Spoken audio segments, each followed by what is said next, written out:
the Porter Cable Ceiling Sander. I'm going to tell you all about it. I'm using it to knock down the texture on my ceiling in my Florida beach house.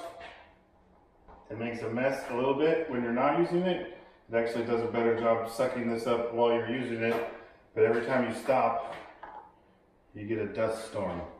So I'm going to put links in the description below if you're thinking about buying one of these to do your ceilings. I'm going to tell you all about it, and I hope that you'll use my link if you're going to buy it, because this thing ain't cheap and I make a little tiny penny every time you buy one. So use my affiliate link, and I'm going to tell you all about it right now.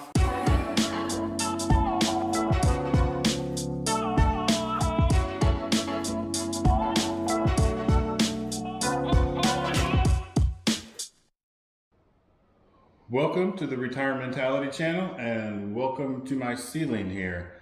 On the Retirement Mentality channel, the point of this channel is to change your mentality about retirement, and we do that a lot through real estate investing. We talk about personal finance, we talk about vacation rentals, but we do talk a lot about real estate investing. And so if you're a real estate investor, you do a lot of DIY projects. So I want to show you guys a quick one here that I'm working on, and I brought you up here to my ceiling to show you what I'm doing here. So I own several houses here in Florida. Maybe this isn't the best spot for this. So I own several houses here in Florida, and all of them were built between the 70s and 80s, and they have this sponge texture on the ceiling. I don't know if you can, I might need to move my light. Hang on, I'm gonna move my light. I really don't know how well this is gonna show up, or which way I need to do the light to show the shadows. Maybe like this. You can see the shadows from this texture that's on the ceiling. I'm gonna do a circle because I don't know which way is gonna be the best.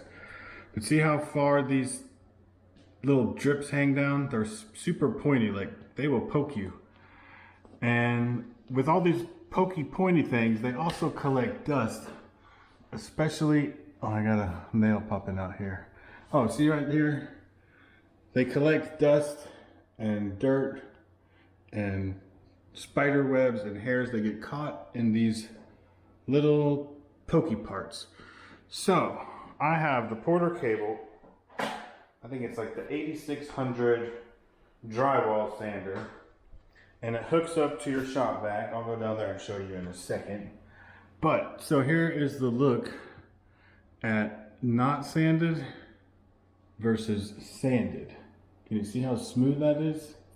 I mean, I don't want to go all the way smooth because I don't want to have smooth ceilings, because the ceilings are so old that you'll see a lot of the imperfections. I just want to knock these dimples down, the pokey parts that collect the dirt and the dust, and make these shadows. And without the pointy pokey parts and without the shadows, the ceiling looks a lot cleaner, a lot newer, a lot more modern. So hopefully that shows up.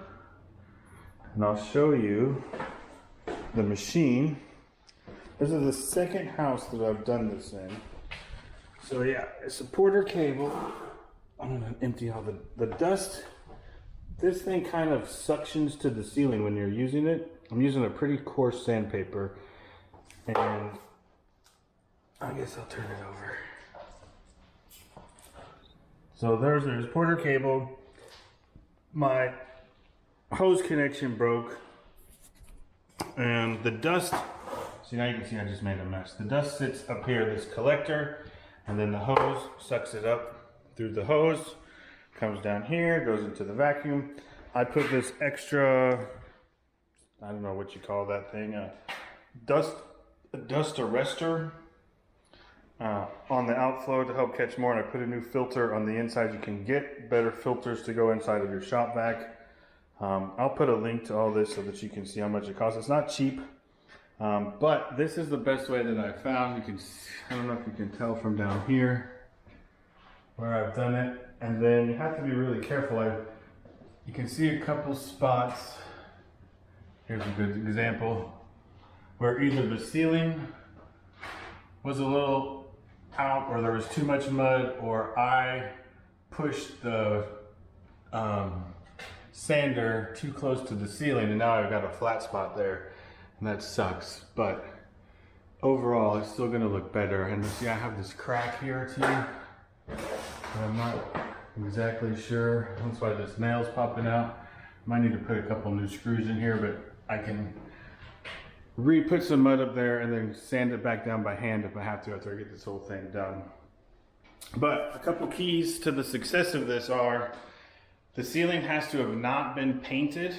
So if the ceiling's been painted, this isn't gonna work. The paint, especially if they use a latex paint, the paint's gonna gum up in the sander and it's not gonna work. You can see how sweaty I am, it's hard work. It's also hard work because this thing looks like this should adjust up and you could hold it pretty flat so that you could sand. And if you're doing, this isn't really made, I don't think, to do this. It's made to sand drywall. So for me, let's see if I can put this down over here. So it would probably be easier if you could hold it at an angle more like this, and this thing would flex. I mean, it does flex like this, but it doesn't flex very well, and it wants to pop back to this position. So with this, it's pretty delicate. You have to go over it pretty softly, and I have it, it has a setting that goes from 1 to 5. I keep it on about 1 because I don't want to turn too fast, because I want to, like I say, it's kind of a finesse job. And you can't hold it like this, which would probably be easier. You have to hold it up over your head like this, and it's not a light machine.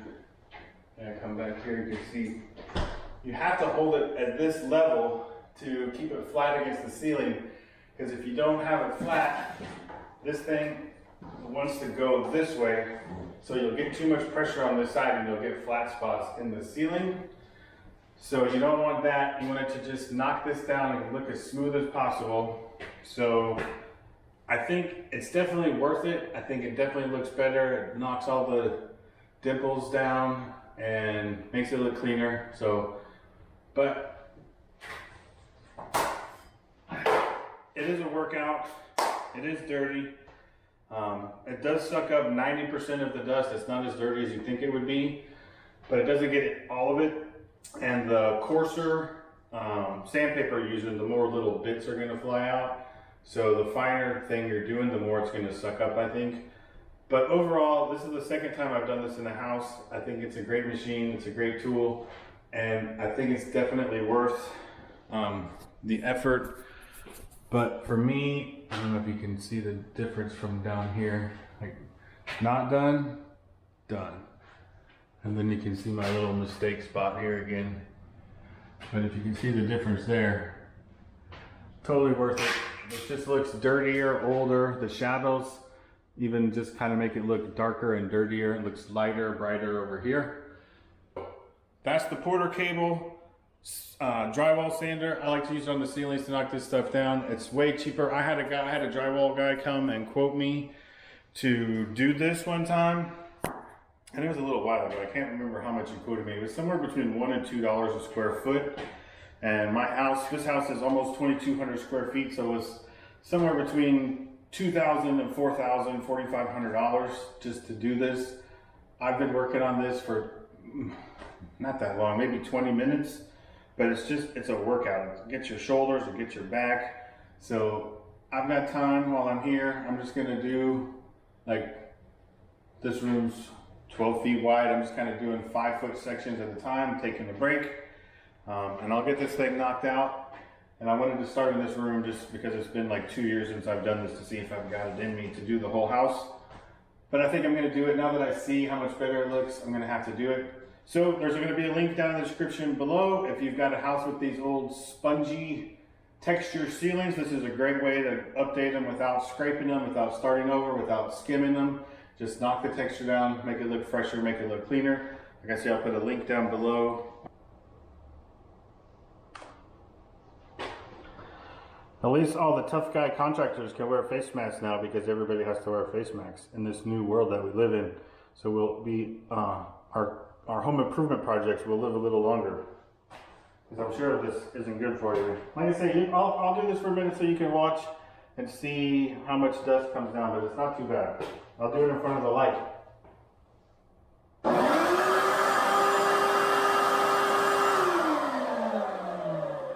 Also, Don't forget to turn the shop vac on before you turn this on. I've already done it twice because I've been a while since I've done this. You'll turn this thing on and then it'll spin the dust out that's in there, and then you're like, shit, I forgot to turn the shop vac on. So try to remember that.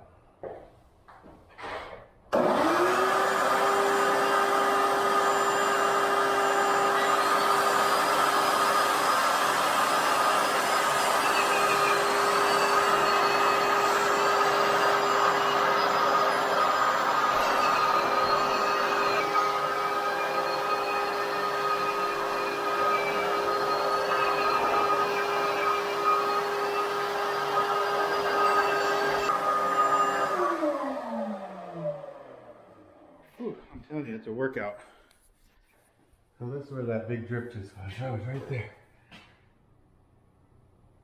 There's not done. Done.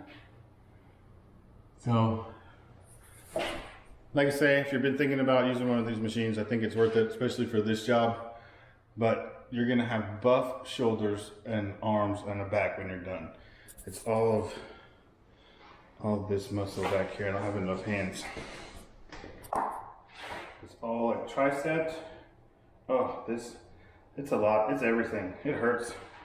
Hope you're a young man. And pro tip, get some of these job lights to light up your ceiling. Let me show you what it looks like in here without these lights.